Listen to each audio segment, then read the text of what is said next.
Агучана дата дабрачыннага навагодняга свята з удзелам старшыні віцебскага аблвыканкама Александра Суботіна. Акрамя таго, стала вядома, што 15 снежня па цэнтры горада пройдзе святочнае шэсце казачных персанажаў. Урачыста запаляць галоўную ёлку в области, а таксама дадуць старт маштабнай дабрачыннай акцыі «Нашы дзеці».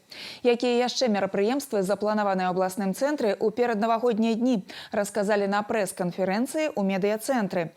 Пра насычаную праграму і падрыхтоўку да зімовых святаў наш корэспандэнт Інна Падрэцкая. Галоўная ёлка Віцебшчыны зазяе агнямі ўвечары 15 снежня. Па традыцыі зялёную прыгажуню запаліць у фінале святочнага шэсця Дзядоў Марозаў, Снягурак і іншых казачных персанажаў. У гэты ж дзень у горадзе на Дзвіне стартуе маштабная дабрачынная акцыя «Нашы дзеці».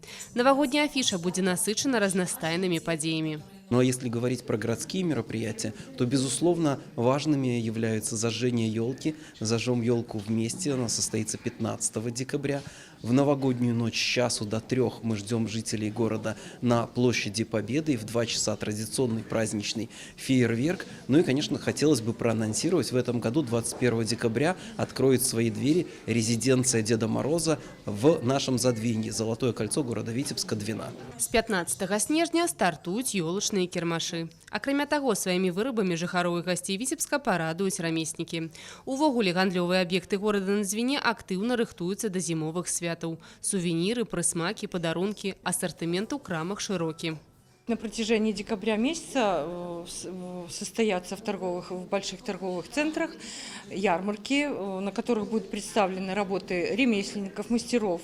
Это будет изделия ручной работы. Во всех торговых региональных сетях, а также и в торговых сетях республиканских будут предусмотрены скидки. Они уже начались, акции на распродажи. Каляды над Дзвіной. Маштабны кірмаш сёлета ўпершыню арганізавалі на плошчы Перамогі. Тут размясціліся 3 дзясяткі драўляных домікаў, дзе можна набыць у тым ліку аўтарскія вырабы аднародных умельцаў. Я работаю в различных техниках. У меня есть и вязаные изделия, это и игрушки. Очень много новогоднего декора. Можно украсить как свой дом, свою квартиру, как офис. Можно что-то приобрести, подарить своим друзьям. Для дзяцей на плошчы працуюць атракцыёны. Самы папулярны – венская калядная карусель. Светлавыя кампазіцыі і фотазоны ствараюць сапраўдную шароўную атмасферу. Усё як у навагодняй казцы. Адна з традыцыйных зімовых забаў – катанне на каньках. І хаця ў Віцебску пакуль няма ні снегу, ні маразоў, жыхары і госці абласнога цэнтру ўжо могуць выходзіць на лёд. Каток са штучным падкрыццём адкрылі каля галоўнай ёлкі паўночнага рэгіёну. Працуе ён пры любым надвор'і. Паўночная сталіца працягвае рыхтавацца да зімовых святаў. На вуліцах з'яўляюцца новыя інсталяцыі. Будынкі ўпрыгожвае яркая ілюмінацыя. У навагоднім убранні і грамадскі транспарт.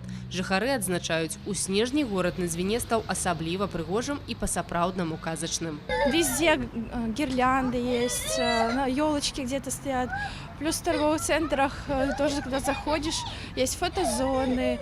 В общем, город украшают, готовятся к Новому году. Понравилось. То, что елочка такая будет с надписью. И то, что каток вокруг елки. Малышам это вообще удовольствие. То, что ярмарка рядышком тоже. Потому что люди приходят погулять, деньги потратить. И чувствуется, Новый год уже висит в воздухе. Радость такая необыкновенная. Город очень красивый. Для сустрэчы любімага зімовага свята не хапае толькі снегу і лёгкага марозу. Такі падарунак да Новага года быў бы вельмі дарэчы. Інна Падрэцкая, Яўген Тарбенка, навіны Віцебска.